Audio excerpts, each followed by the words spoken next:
قبلی در مورد مهمان امروز با براتون گفتم. یک بانوی ورزشکار هست، از رشته رزمی هست، بانو شفیقه محمدی. همیال در استودیو هستند و شما سلام عرض میکنم. بسیار زیاد خوش آمدید. سلام و عرض ادب خدمت شما، خدمت همکاران عزیزتون و خدمت همه بیننده های عزیزی که ما رو بیننده هستن. زنده باشین. چالا خبر بانو محمدی؟ بخیر هستین؟ سلامتی شما. مانده نباشین. خیلی بخیر ممنون. آمدین. در ترافیک ماندین، میفهمم اذیت شدین. بله خب تهران معمولا ترافیک داره. درست است. خب بانو محمدی اخیراً در یک مسابقه بین‌المللی شرکت کرده و مدال برنز به دست آوردن، اما ما متاسفانه به خاطر مشکلاتی که در برنامه داشتیم و مهمان‌هایی که از قبل چیده شده بود نتونستیم زودتر از این در خدمتشان باشیم، اما مدالشان بر ما کهنه نشده، نو هست، قهرمانیشان بر ما نو هست. براتون امیالم تبریک میگم مدال برنز و مسابقات را و امیدوارم که موفق باشید. خب از خودتان برام اول بگوین که چند سال هستین، از کجای افغانستان هستین، چقدر مدت میشه، چقدر وقت میشه که ورزش میکنین، چقدر وقت میشه که حرفه‌ای ورزش میکنین، در کجا اصلا علاقه‌مند شدین؟ مهربانی. خب به نام خدا، شفیقه محمدی هستم، متولد 1382، زاده غزنی، بزرگ شده کابل. بسیار عالی. ورزش از سال 2018 شروع کردم در رشته ساواته. دیگه علاقه زیادی به ورزش رزمی داشتم که تلاش خیلی میکردم به خاطر اینکه مثلا هدف که داشتم برسم. هدفم قهرمانی جهان بود.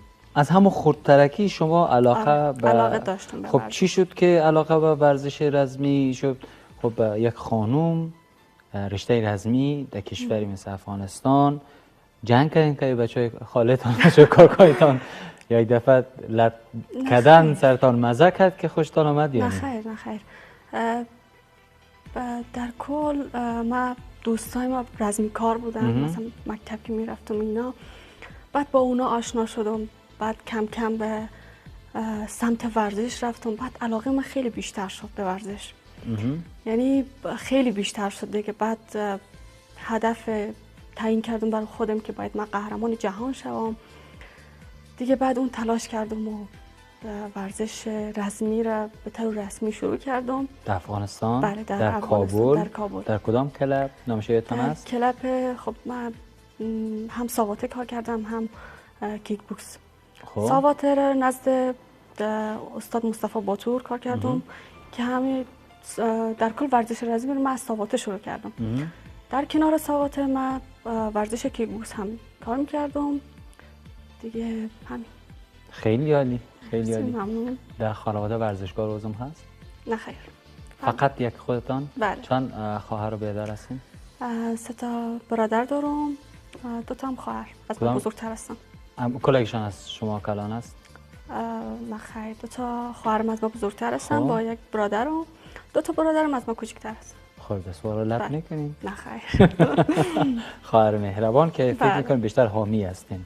یگان جای جنگ کنن شما رو میگن که بیا. بدون شک. شک نکنید.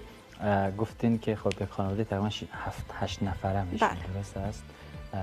کجا هستن؟ خانواده ایران هستن یا افغانستان؟ نه خیر. پدر مادرم افغانستان هستن و فقط یک برادرم اینجا هستم. در ایران هست. بله. خب شما تحصیلم میکنید در حال حاضر دانشگاه میرین درس میخوانین. خب شرایط زندگی سخت نیست؟ پدر مادر افغانستان، شرایط تحصیلی اینجا، دوری، درس، ورزش، قهرمانی. خب سخت هست ولی خب از شرایط افغانستان که خودتون خبر دارید در کل در افغانستان فعلا مثلا بانوان حتی اجازه اینا ندارن که درس بخونن، چه برسه به اینکه ورزش کنن.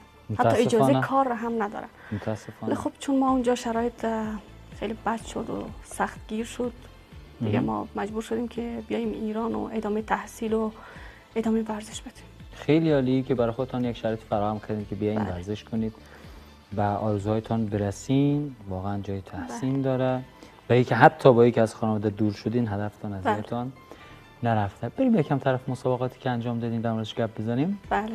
خب برام از مسابقات بگو. این که چند وقت پیش بود؟ تقریبا 2 ماه گذشته بود. 2 ماه. در کجا بود؟ تحت عنوان چه نامی بود و چه رشته‌ای؟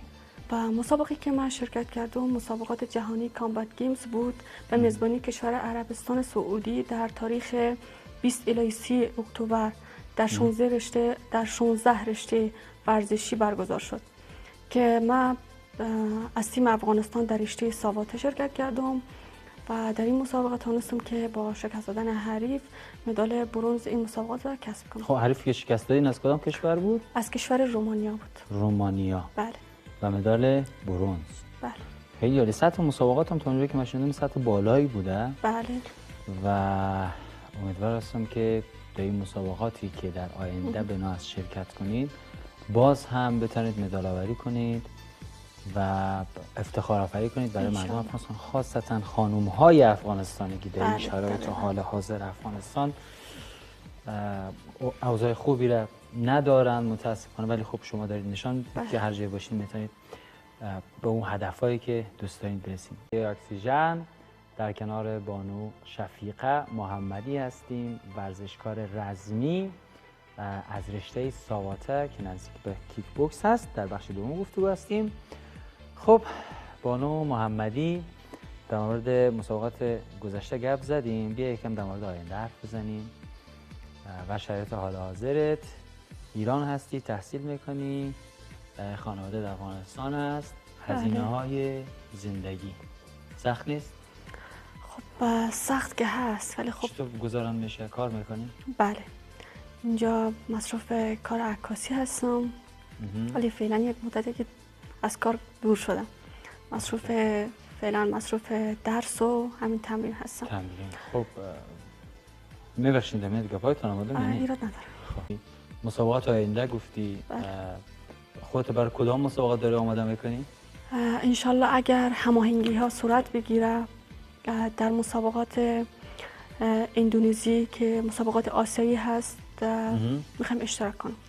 خب این هماهنگی هایی که میگیم منظورت دقیقاً چی هست؟ یعنی ارتباط با مسئولین یا خواستگاه مسئولین؟ هم از طرف مسئولین و هم از طرف یکی از بزرگان که وعده اینو دادن که اسپانسر مالی شون و حمایت مالی کنن. اسپانسر مالی شخصا شما شون؟ بله که خب بر من وعده دادن. در مسابقات آسیایی؟ بله، همین مسابقات اندونزیا وعده دادن که مثلا تمام مصارف پرداخت میکنن. خیلی عالی. چقدر خوب. یعنی جای تحسین داره. ما باید در برنامه اکسیژن جایش هست تحسین کنم، قدردانی کنم از کسایی که میاین ایتو بدون کدام درخواست، بدون کدام نمیفهم چشم داشت، چون برایشون شرایط مالی برایشون برد داره، نه کدام گپی. فقط وقتی میبینن یک خانم استعداد داره، میتونه قهرمان شه، میتونه بیرق افغانستان رو بالا ببره، حمایت میکنن و باعث میشن که به اهدافش برسه و فرد. و در کناری که شما به اهدافت میرسی افغانستان هم بیرقش. مسابقات گذشته که رفتی عربستان او چه قسمی حمایت شدی؟ خب از طرف فدراسیون ساواته افغانستان حمایت شدم که اونا بر من سهمیه گرفتن از مسابقات ساواته افغانستان. الان ارتباط داری همراه فدراسیون ساواته؟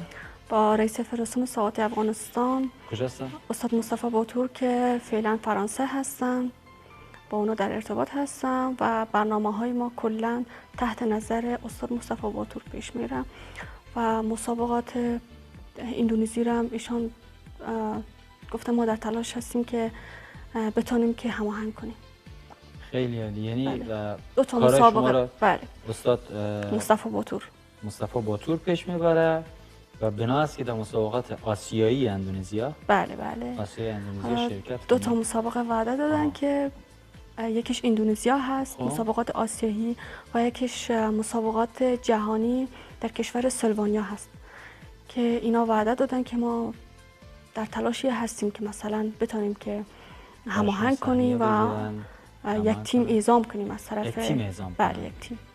غیر از خودتون چند نفر دیگه خانومی هست که در اینجا در ایران از تیم ساواته که 6 نفر هستن اینجا. 6 نفر هستن؟ اینجا در ایران هستن. واقعا؟ بله.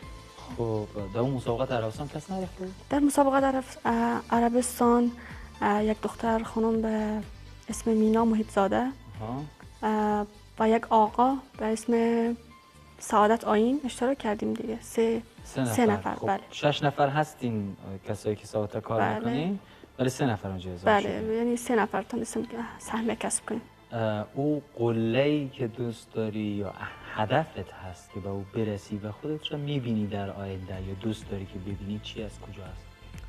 خب طبیعتا هر ورزشکار هدفش این است که یک روز بتونه قهرمان جهان شود و هدف من این است که یک روز بتونم در مسابقات المپیکی به نمایندگی از افغانستان شرکت کنم و مدال خوشرنگ طلا را به نام همه بانوان افغانستان که محروم از درس و تحصیل هستن بگیرم.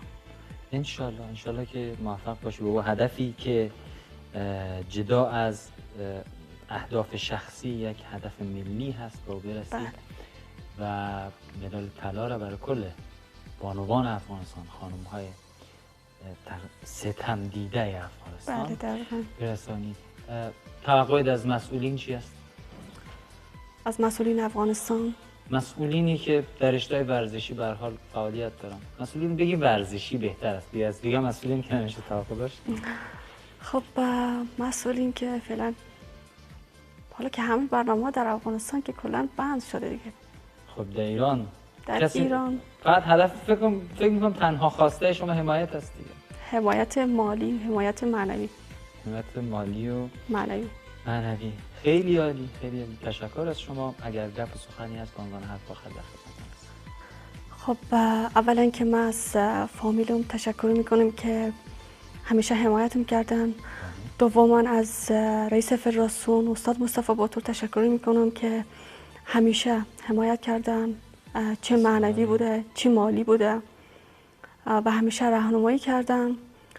و حرف آخری که دارم این است که برای بانوان افغانستان که به خاطر هدفی که دارید هیچ وقت ناامید نشید و همیشه تلاش بورزید.